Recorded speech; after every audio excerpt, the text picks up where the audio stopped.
Salutations to all my utopians. Breaking news: the New York Knicks have traded the rights to Obi Toppin to the Indiana Pacers for 2 second-round picks. And the theme of disappointing, the New York Knicks once again, first letting go Scott Perry, the true mastermind in this rebuild, similar to how they did Ernie Grunwald, is now sitting here relieving themselves of Obi Toppin. Um, just the Knicks doing what Knicks do best, you know what I mean, and getting rid of the wrong guy here. You know, for me, it's like, look, if you're not going to win a championship, which they're not going to win in the next 2 years, why continue to trade? Why continue to pay for $100 million contract in Julius Randle? No disrespect to Julius Randle, but the synergy, the spirit, the tempo of the offense just looks different when Obi's on the court. He's a local product, hometown player, and his complaint with Tibbs is valid. There's audio recording of him addressing Tibbs directly in the playoffs that went viral, and I'm going to say that it's valid for his frustrations. Half the time, we don't know what Tibbs is thinking on the court. He's had ample opportunities to, try different lineup variations. Just doesn't seem to be making late game adjustments. Never once did we really see an experiment of him and Obi Toppin and Julius Randle starting together on the court. The Knicks don't have any clear cut small forward. They could have tried Obi at the 3. His brother, ironically, does play small forward and has a similar game to Obi.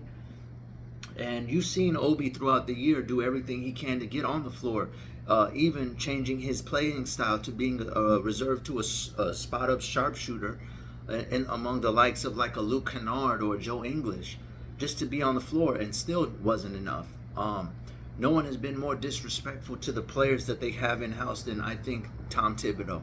And his stubbornness in playing Julius Randle, who this offseason, this last playoff run, got injured. The year before that, he couldn't go right, and it got exposed. They went and got Jalen Brunson, who commands a lot of double teams, and Julius was able to be less of a liability in certain situations offensively. But then he gets injured. And the fact of the matter is, Julius has been in the league for quite a while, and he's been around so long that he actually played when Kobe was around. And so with this injury in the playoffs, point I'm trying to make is, you don't know if this is going to be a new thing for him. And here you got a guy in Obi Toppin who's a 4-year starter in college, waited for his time, and it was time. And he wasn't going to be owed a lot of money. And instead of pivoting off of Randle, they go ahead and sacrifice Toppin in this whole thing, in this whole ordeal. And it kind of sheds more light on the foolish release of Scott Perry. The Knicks don't have a culture. They have been irrelevant for the last 2 decades, minus a couple spot moments with Melo, and then the 99 Knicks. And then you got to go back to 94 to really see a team that was a threat. God rest the dead, Anthony Mason, Charles Oakley, Patrick Ewing. This is and so when you're trying to do an image rebuild, it doesn't come from getting guys like Worldwide West, who's tapped in with a lot of young people. Let me tell you something. When you want to build culture, when you want to become relevant, it's all about substance. You want to be relevant in the culture, build a contender. And the only way you can do that when you have a historic reputation of being a circus is by creating the culture from within, by drafting prospects and re-signing them. Before this R.J. Barrett re-signing, it had been 20 years. Charlie Ward, the great Heisman Trophy winner at Florida, who later on chose basketball and became a Knicks, the Knicks organization has ever drafted a player in the first round and re-upped them. It's been almost 2 decades since Charlie Ward was drafted, and R.J. Barrett was the first guy. And then you wonder why you don't have a culture. And now you see them parlaying away their young prospects.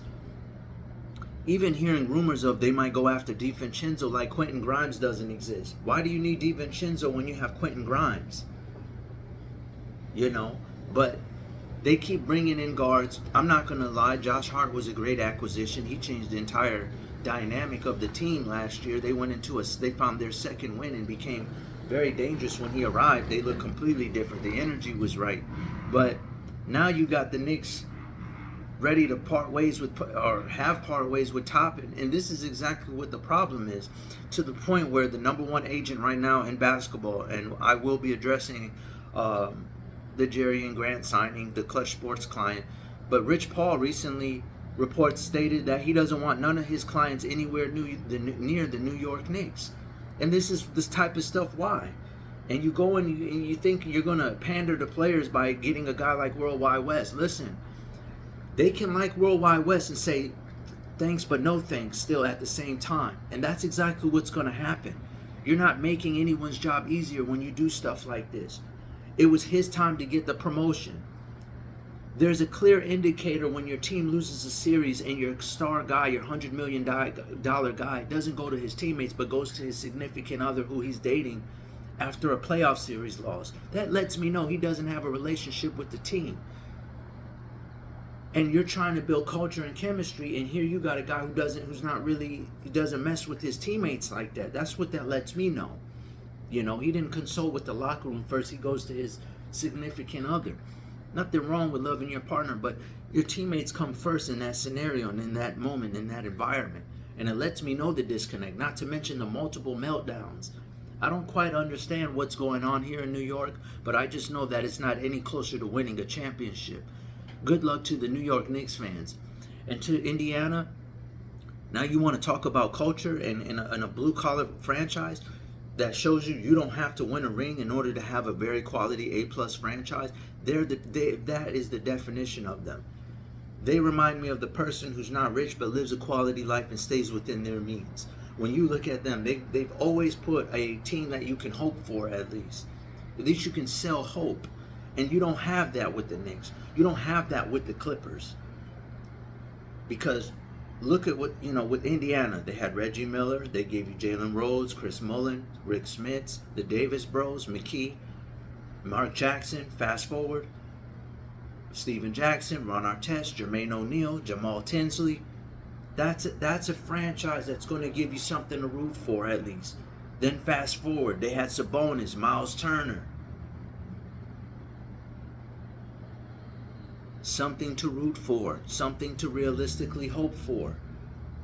Parlayed Sabonis into now who the future of the NBA at point guard and Tyrese Halliburton, who's now on the Olympic team. And then you get him a lob threat who can score from many different places. Mark my words, the Pacers are becoming box office. They're becoming must-see TV. Go sign Bruce Brown, who every team wanted. The Lakers were tied to his name. Bruce Brown. You got Buddy Hield. Miles Turner, a 3-and-D big man. What team can't use a Miles Turner? Now you complement that with Obi Toppin. That team is going to be special.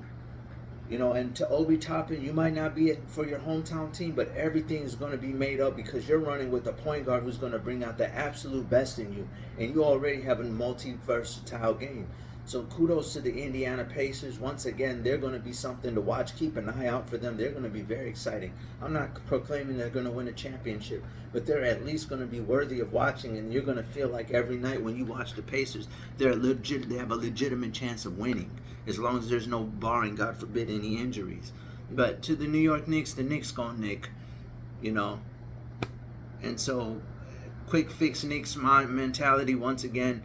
We're going to stick with Randall. You already know the ceiling with him. I don't know why teams do this. Like when the Cowboys go sign Dak Prescott. You know you're not winning a championship with him, so why even waste the money?